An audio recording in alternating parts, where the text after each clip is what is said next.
ఇప్పుడే hit movie చూసి వచ్చాను. జనరల్గా సమ్మర్లో బిగ్ మూవీస్ వస్తూ ఉంటాయి, కానీ ఈ సమ్మర్లో ఒక బిగ్ మూవీ కూడా లేదు. వచ్చిన కొన్ని చిన్న మూవీస్ కూడా పెద్దగా సక్సెస్ రాలేదు, ఒక కోటు మూవీ తప్ప.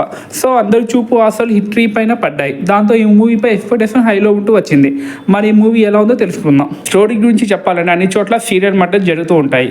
సో వాటిని హీరో ఎలా సాల్వ్ చేశారు, వాళ్ళని ఎలా పట్టుకున్నారు అన్నదే స్టోరీ. ప్లస్ పాయింట్ గురించి మాట్లాడుకోవాలంటే మూవీలో ఒక డైలాగ్ ఉంటుంది, ఫుల్ క్లాస్గా ఉన్నావంటే జనాలు ఇప్పటిదాకా ఇలాగే అనుకుని మోసపోయాడు, ఇప్పుడు చూపిస్తాను.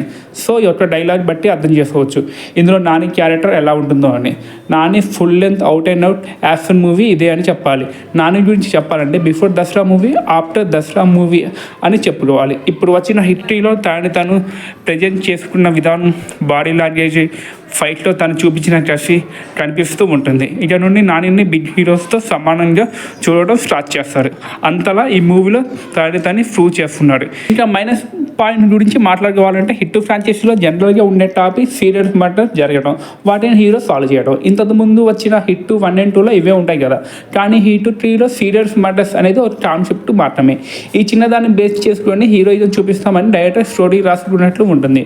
మూవీలో స్టోరీ కనిపించేది తక్కువ, బ్రెడ్ కనిపించేది ఎక్కువ. ఇలాంటి థ్రిల్లర్ మూవీస్లో నెక్స్ట్ ఏం జరుగుతుందో అని థ్రిల్ ఆడియన్స్కి కలిగించాలి. కానీ మూవీలో సీరియల్ కిల్లర్ అనే మాట కానీ ఎక్కడ ఒక సీరియస్ మూమెంట్ ఉండదు. సో మీరు థ్రిల్లర్ మూవీ అనుకుని వెళ్తే మీరు థ్రిల్ అవ్వడానికి మూవీలో ఏముండదు.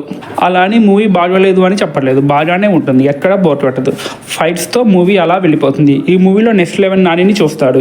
కానీ హీరోయిజం, ఫైట్లు, బ్రెడ్ పైన కాకుండా స్టోరీ పైన కాన్సన్ట్రేట్ చేసి ఉంటే బాగుండేది అనిపించింది. యూత్కి బాగా నచ్చుతుంది మూవీ, కానీ ఫ్యామిలీ ఆడియన్స్ కష్టమే అని చెప్పాలి. పైగా చిన్నపిల్లలు చూడాల్సిన మూవీ కూడా కాదు, అంతలా బ్రెడ్ పడుద్ది ఈ మూవీలో. కానీ ఇవన్నీ మర్చిపోయి out and out bread action movie చూద్దాం అని అనుకుంటే మాత్రం ఈ మూవీ మిమ్మల్ని డిసప్పాయింట్ చేయదు. ఈ మూవీ చివరిలో కొన్ని కామియోస్ ఉంటాయి, వాటిని బాగా ఎంజాయ్ చేయొచ్చు. ఇంకా హీరోయిన్ గురించి ఒక మాట, ఇంతకు ముందు వచ్చిన హిట్ 1 and 2లో కంటే ఇందులో ఉన్న హీరోయిన్ చాలా బెటర్. కానీ మూవీలో హీరోయిన్ క్యారెక్టర్ కూడా అవసరం లేదు, సాంగ్స్ ఉండాలి కాబట్టి పెట్టి ఉంటారు. ఫైనల్గా ఈ మూవీకి నేను ఇచ్చే రేటింగ్ 3.25 out of 5.